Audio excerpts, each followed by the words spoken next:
Hello, I'm back with another reaction video, and this one was another requested one, highly requested. Like I was saying, I went through my comments the other day, so I've got a lot of King Von videos that people want me to react to, and this was one of them. This one is called The Real King Von Story Documentary. I'm wondering if they are gonna go back in time, maybe from when he was younger and, you know, through his success, stuff like that. I'm not sure, but we'll check it out. But before I jump into this, make sure you jump over to my Instagram and follow me over there. Thank you for showing love and sending me messages. I'm very happy and grateful for you all. I do have a lot of messages, so just wait and I will get through them at some point, because I know that you've sent me some video suggestions as well, so just be patient and I will get through them, I promise. Also, thank you for all the comments and subscribing. I'm very grateful, I'm very happy, so thank you for that. But this is The Real King Von Story Documentary. Thank you for this request, and I'm going to jump straight into it. I honestly feel like I've learned so much about King Von over this past week because of all the videos you've sent in and asked me to react to, so thank you for that. The only thing I haven't done is react to his music. Some people want me to react to his music, some people don't, so I'm gonna wait and see, but yeah, let's get into it.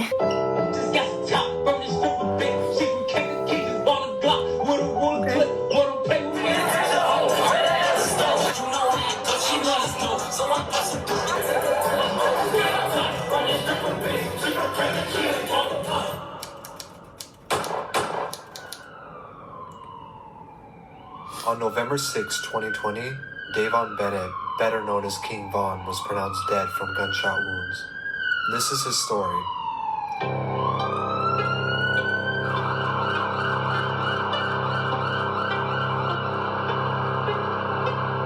Got some nice locks, okay?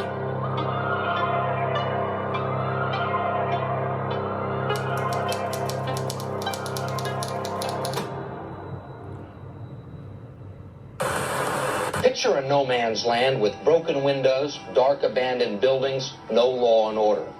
There are carefully demarcated areas controlled by rival bands of armed militia fighting over the rubble.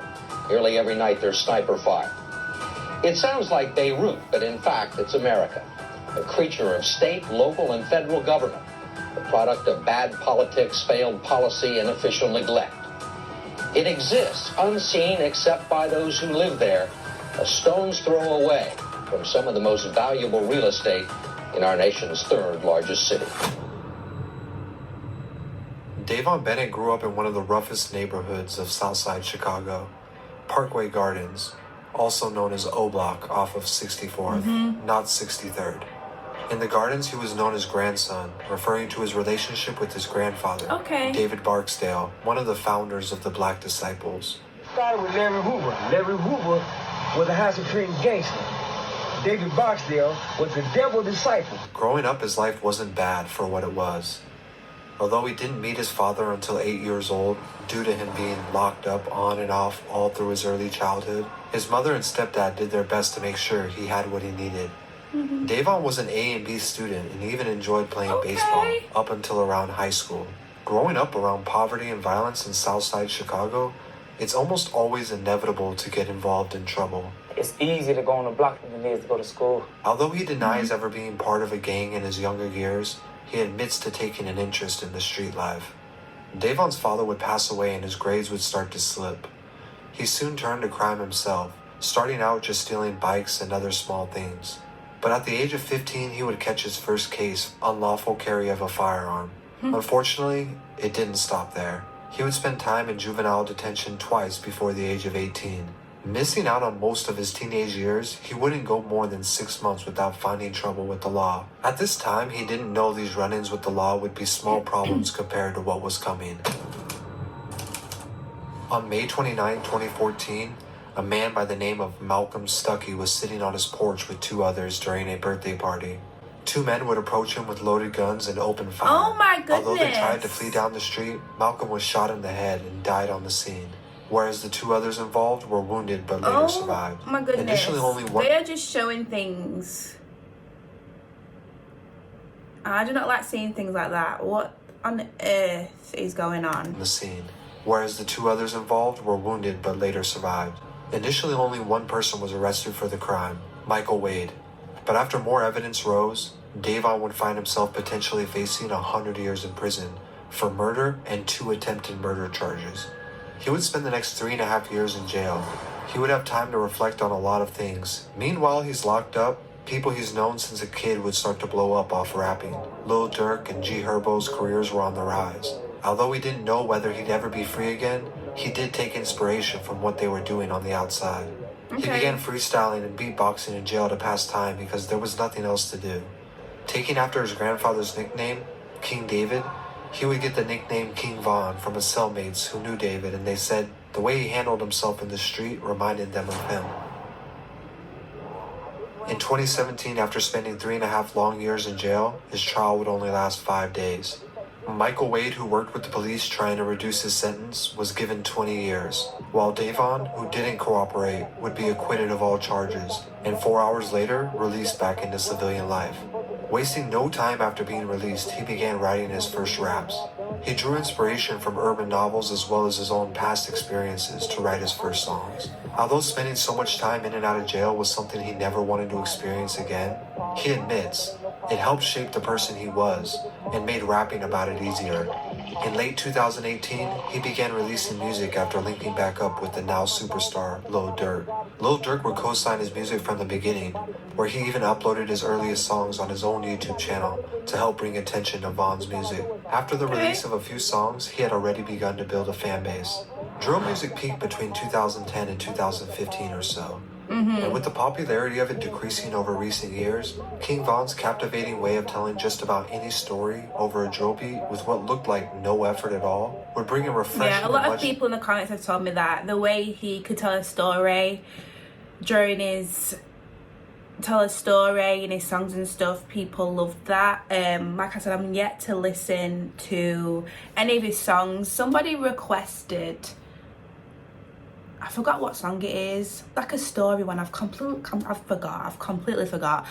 But if I do end up checking out some of his songs, then in the comments tell me ones you would really want me to react to, because I know that, you know, he does have a few, he does have a lot. So let me know in the comments which ones, and I will pick the most requested ones in the comments to react to, if that makes sense. A story over a drill beat with what looked like no effort at all would bring a refreshing and much needed new style to the drill scene. His early single Problems had brought him some traction, but just a few months later on the last day Oh wait, I think this is one. I think Crazy Story one. I think, is that the one that someone asked me to react to? It was something story. I don't remember, but I think that might be it. He would drop his single Crazy Story, which told the story of a robbery turned shootout, and his life would change forever. This song would blow up almost instantaneously. Childhood friend and co-signer Lil Durk wasted no time hopping on the part 2 of the song after signing him to his Only the Family label. To further his career and by personal choice, he would move out of Chicago and relocate to Atlanta. In 2018, he dropped his first official mixtape titled Grandson, which featured more collabs with Lil Durk and Book of 600. But with fame and fortune almost always comes beef. It seems trouble was something that always found its way back into Von's life, in one form or another. Hey, gang. Yeah. I'll stop playing with the odds though, bro, for real. You know that shit be hurting for real. Fuck them. It seemed like every few months or so, Von found himself in a debacle online with another rapper. I mean, how many times a week do we see a rapper dissing another rapper? In today's world, we see this shit all the time, especially online. And in most cases, nothing ever happens. In 2020, Von would release 2 more projects, LaVon James, and later Welcome to O Block. The tape would peak at number 63 on the Hot 100, which is in fact very ironic. By then he had gained so much popularity, his tapes would feature big artists from all over. He was just beginning to be solidified in the rap game. And then...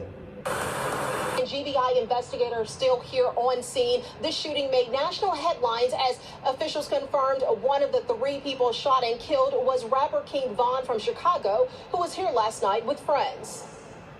What started as a fight outside of an Atlanta hookah lounge would turn into King Von's fatal last moments. It has since surfaced that the entourage of people behind the shooting of Von are associated with the rapper Quando Rondo.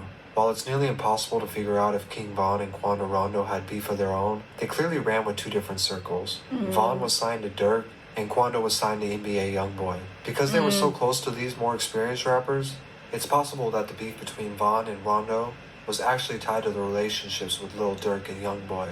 Although it was never really confirmed, people did believe that Von and NBA Youngboy had some type of issue with each other after Von posted a picture of Youngboy's ex-girlfriend. Regardless of the reason why this all started, the truth is nobody deserves to die at such a young age. Von was just getting started. It's actually crazy to think about the fact that we won't be able to see what his full potential was.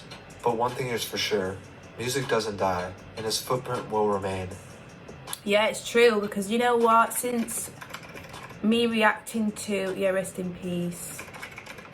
Since me reacting to King Von videos and, you know, little documentary videos, like, he literally has so many supporters. Like, there's been so many supporters in my comments. So it's true. It is true. His footprint is still out there and still, you know. But yeah, that was the real King Von story documentary. Like I was saying, I've had a lot of suggestions. I've had people who want me to react to his music, so I think I'll ask you to let me know in the comments what song you'd like me to check out, and the most requested one I will check out. So I'll be looking into these comments under this video, okay? And let me know what you think about this video as well, and I will see you very, very soon in the next video. Bye.